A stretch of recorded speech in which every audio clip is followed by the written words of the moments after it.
It's 1982, and a philosopher named Frank Jackson proposed this scenario. Let's say there's a lady, and she's an expert on color. She knows the way color is perceived in our brains, the wavelengths, the amplitude, the length, our auditory nerves, everything, our retina, how it goes to your retina, and the eyes, and the structure, everything. But she has never seen color in her life. She has never seen red, blue, or anything like that. She has always seen black and white. Her life is monochrome.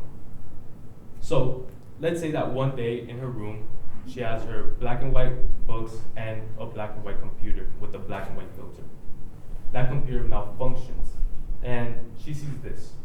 A blue screen with a nice red apple. Again, this is the first time she has ever seen color. This philosopher proposed this idea.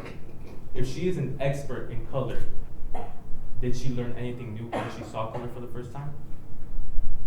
Now, again, this is just a scenario, so there is no right or wrong answer. However, he proposed this idea.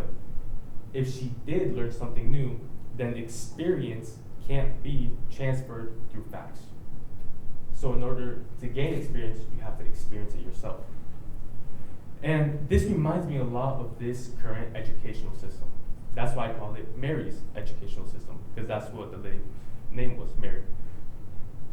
Students are being taught instructions and steps when it comes to course subjects, but we never experience them in real life.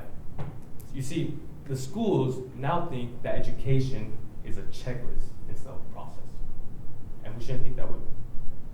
And what drives experience is our own curiosity. So in order to actually learn, we have to be curious, and we have to want to gain experience, which is why curiosity is the key to education. But what is curiosity? Curiosity is a strong desire to know or learn something. So if we really want to learn about a certain subject, we're going to go out into the real world, and we're going to investigate, and we're going to dig deeper to really know the fundamentals, not only the surface, but everything there is to know. Now, a lot of you guys know that I'm a man of science and facts as well. So let's see what happens in our brain when we are curious. There's a scientific journal. It's called Neuron. And in 2014, October 2nd, they did a research and they discovered 3 things. First, when we are curious, information is easier to learn. Now, that's pretty obvious. We can all agree with that. But the second, dopamine levels increase, which increase the activeness of the reward circuit. So the dopamine is a neurotransmitter that causes us to be happy and to be alert and to be excited. So when we're curious, this neurotransmitter increases, causing our reward circuit to increase. So this just circuit of happiness keeps going. So if you take a bite of the cookie and you feel happy, you're gonna take another bite. You know, if you give a compliment, you feel good about yourself, you're gonna give another compliment. So if you're curious about a topic and you feel good, you're gonna keep investigating. The third thing, increased activity in the hippocampus. The hippocampus is a structure in the brain that transfers short-term memory into long-term memory.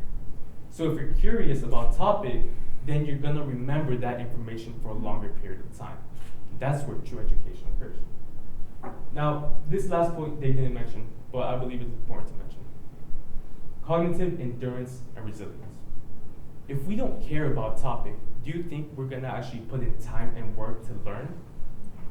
Once we come across an obstacle, we're gonna stop there. But if we actually want to learn, if we're truly invested, we're gonna have cognitive endurance. We're gonna keep putting in work. We're gonna keep investigating, keep researching. And when we come across an obstacle, we're gonna have cognitive resilience. We're gonna do anything we can to overcome that obstacle and to keep learning. Now, although curiosity all depends on the student, because we're the ones that have to be curious in order to investigate, teachers can still play an important role. This man right here, his name is Mr. Francis. He has been my math teacher for 2 years. This year was his last year in Lake Worth. And on behalf of the students, I can say that this is one of the best teachers Lake Worth High has ever seen. In fact, one of the best teachers that the district has ever seen. this man has even become like one of my mentors. He's great. Why? Because he gave us the curiosity that we needed. He let us be curious, and he let us investigate in his classroom. I would come early from the bus, so I would be at school about 7, but it starts until 7:20. So throughout this spare time, I would go to his classroom, and I would just do random math problems. And he would help me go through them because he knew that I was curious. He didn't stop me. A couple other teachers would be like, hey, it's not time, this is my time, I gotta do this, No, he didn't kick me out, he said, come on in, let's do some problems. And I just got invested in math because I love math, and he allowed me to pursue this. Now, why do I bring up Mr. Francis? Well, I believe that every teacher should follow his example to allow curiosity to build in the classroom. Because with this curiosity, students can learn. And when learning occurs, education occurs. So, how can teachers follow his example? A couple things. First, they have to follow these 5 examples. And we're going to take a closer look at each. Find the hook. When you come across a topic, you have to introduce it in an engaging way. If you say something boring, then the students are not going to be invested. They're not going to care. They're going to doze off.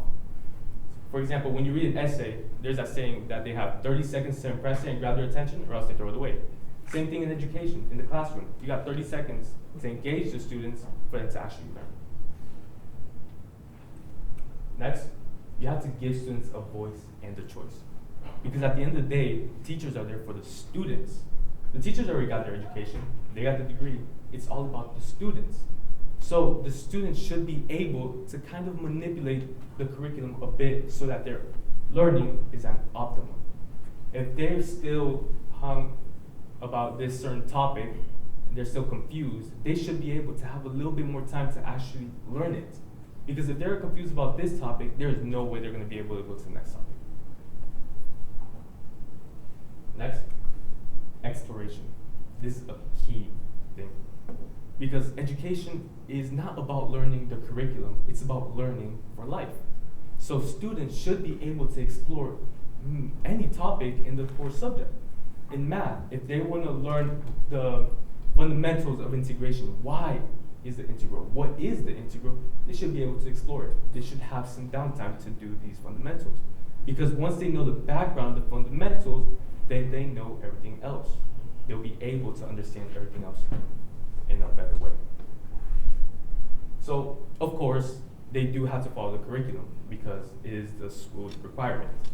But there's always going to be some downtime, which is why students should incorporate a parking lot.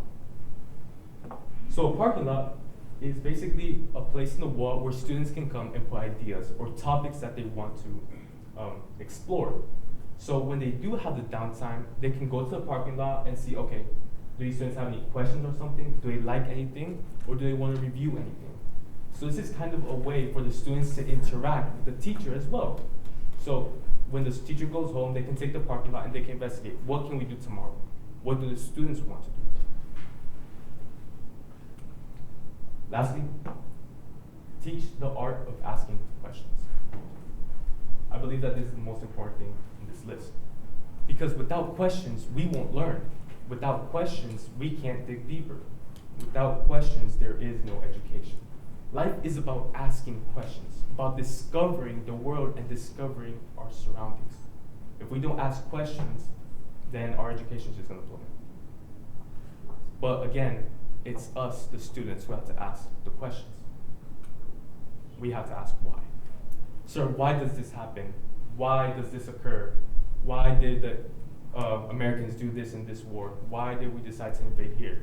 You have to understand the background. Because like I said, once you understand the background, you know the surface information. So again, this is all Mary's educational system. Because we're being taught a checklist. We're being taught instructions, steps. But once we become curious, we can get these steps and incorporate it into our lives after school.